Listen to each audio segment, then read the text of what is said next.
Cyber crimes పట్ల ప్రజలు అప్రమత్తంగా ఉండాలని సూచిస్తున్నారు సిటీ పోలీసులు. హైదరాబాద్ షేక్పేటలో సైబర్ క్రైమ్స్ పై ప్రజలకు అవగాహన కల్పించారు పోలీసులు. ఫోన్లకు వచ్చే లింక్స్ ను ఓపెన్ చేయొద్దని సూచిస్తున్నారు పోలీసులు.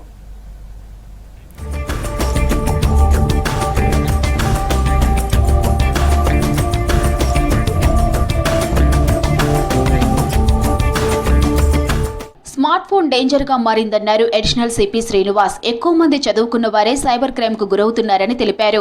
సేవింగ్ అకౌంట్స్ లో ఎక్కువ డబ్బులు ఉంచవద్దని సూచించారు. సైబర్ నేరాలపై డోర్ టు డోర్ క్యాంపెయిన్ చేస్తున్నామని తెలిపారు. హైదరాబాద్ షేక్పేటలో సైబర్ క్రైమ్స్ పై ప్రజలకు అవగాహన కల్పించారు పోలీసులు. Cell phone that is smart phone is as dangerous as a nuclear bomb అయిపోయింది ఇప్పుడు. ఎందుకంటే అసలు మనం సెల్ ఫోన్ ఒక్క 10 నిమిషాలు లేకుండా ఉండలేకపోతున్నాం అండ్ వైఫై లేకుండా ఉండలేకపోతున్నాం. సో అంత పెనిట్రేట్ అయిపోయింది. బట్ వేర్ ఇస్ సెక్యూరిటీ, ఎంత సెక్యూర్డ్గా ఉంది. ఒక్కొక్కసారి కొన్ని చూస్తూ ఉంటాను, ఈవెన్ యాపిల్ ఫోన్ కూడా నాట్ సెక్యూర్డ్ అట. దాంట్లో ఎన్నో ఫీచర్స్ ఉన్నాయి. అన్నీ మనం కొత్త ఫోన్ తీసుకుంటే అన్ని క్లిక్ చేసుకుంటే వెళ్ళిపోతాం. అన్నిటికీ పర్మిషన్స్ ఇస్తాం. ఓకే ఓకే ఓకే అని చెప్పి తొందరగా సిమ్ కార్డ్ పెట్టాలి, తొందరగా మాట్లాడాలి. అన్నిటి ఓకే. దేనికి ఓకే చేస్తున్నావు? You are okay for sharing your contacts, sharing your location, sharing your videos, sharing your voice, sharing your contacts, everything you are okay. To whom? To one company, that's Google or whatever.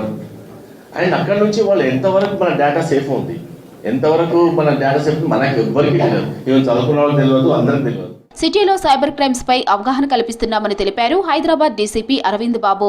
రోజు 3 సార్లు మనపై cyber attempt జరుగుతుందన్నారు. కొందరు తప్పించుకుంటున్నా మరికొందరు మోసపోతున్నారన్నారు. హైదరాబాద్ లో cyber నేరగాళ్ల బారిన పడి రోజుకు ₹1 కోటి పోగొట్టుకుంటున్నారని తెలిపారు.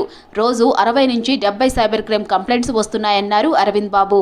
Door to door awareness campaign on various issues, దాంట్లో భాగంగా సైబర్ క్రైమ్ ఇప్పుడు ఎక్కువగా సమాజంలో మనం వింటుంది. బాధితులు ఎక్కువ బాధించబడుతుంది కూడా సైబర్ క్రైమ్. సో దీని మీద ఎక్కువ అవగాహన కల్పించాలి ప్రజలకి. సైబర్ క్రైమ్ బారిన పడకుండా ఉండాలి అంటే మనము కమ్యూనిటీలోకి వెళ్ళాలి, కమ్యూనిటీని అవేర్నెస్ చేయాలి. వాళ్ళు అవేర్ ఉంటేనే ఈ సైబర్ క్రైమ్ని కంట్రోల్ చేయగలమనే దాంతో ఒక స్లోగన్ తీసుకోవడం జరిగింది, జాగృత్ హైదరాబాద్, సురక్షిత్ హైదరాబాద్ అనేది.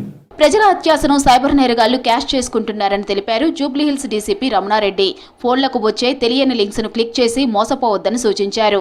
ఫోన్ ఎక్కువగా వాడటం వల్ల కూడా సైబర్ నేరాల బారిన పడే అవకాశం ఉందన్నారు. సెల్ ఫోన్ లో చేసే ఒక click, it is enough to lose your hard earn money. అవునా కాదా? మనం ఎంత కష్టపడితే మన మనీ వస్తుంది.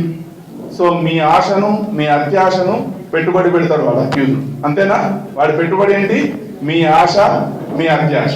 దాన్ని పెట్టుబడి కాబట్టి మీరు సంపాదించిన మనీని వాళ్ళు కొల్లకూడదు. సో మనం ఏం చేయాలి? మనం ఊరెళ్తే మన ఇంట్లో ఇల్లు ఎలా సేఫ్గా పెట్టుకొని వెళ్ళామో మన సెల్ ఫోన్ యాక్టివిటీస్ను కూడా అంత సేఫ్గా ఆపరేట్ చేయాలి. సైబర్ నేరాలపై ప్రజలు అప్రమత్తంగా ఉండాలని, ఒకవేళ మోసపోతే వెంటనే గోల్డెన్ అవర్ లో ఫిర్యాదు చేయాలని సూచించారు పోలీసులు.